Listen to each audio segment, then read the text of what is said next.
I wanted to share with you this morning a really practical exercise that you can do today that I feel is going to strongly impact on your sales this month. We've got half the month left, and I think this will make a difference.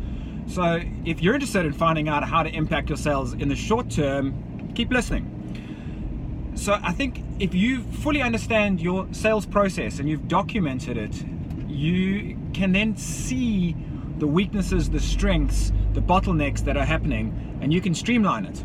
So I want you to do this. I want you to take a piece of paper, and on the left hand side of the piece of paper, I want you to write down where your leads come from, your traffic. Where does your traffic arrive from? I'm talking about the source. Where are you advertising? Facebook, LinkedIn, Instagram. If you're doing a magazine advert, write that down. If you're doing a print advert, write that down. If you're relying on word of mouth, write that down. But having said that, word of mouth, there's steps beyond word of mouth. How did they get to know about you? We want to kind of work more left on the piece of paper, perhaps a topic for another video. But put down your traffic things. How do people know that you exist? Where are they discovering you? Are they seeing you on a billboard? Are they hearing you on the radio? Whatever it is. And list all that down, one underneath each other on the extreme left side of your piece of paper. All right, then I want you to draw a line that goes, what is the very next step that they do? In an online setting, maybe you send them to your website. Hopefully it's a landing page and not just your homepage of your website. Maybe you're waiting for them to call you.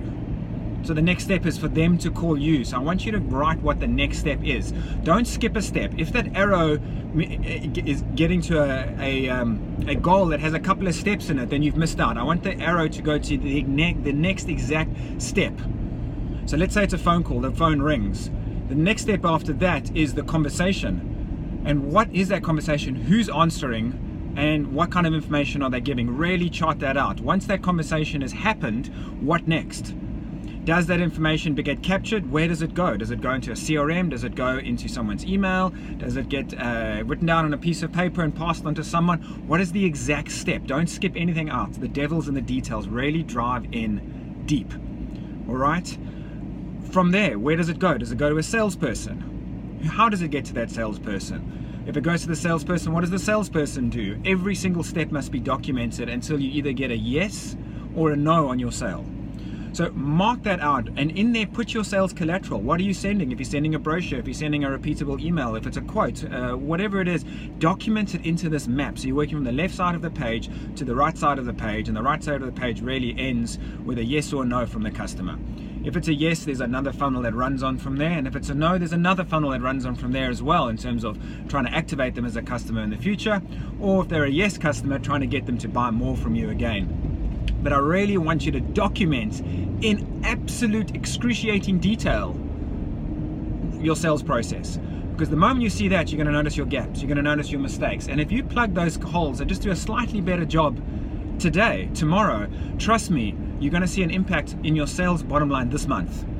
It will improve, but it starts with documenting exactly what it is. A lot of it gets left up to our salespeople, and we kind of hope they're dealing with it, but those guys have got a lot going on in their heads, a lot to remember, and maybe they're dropping the ball.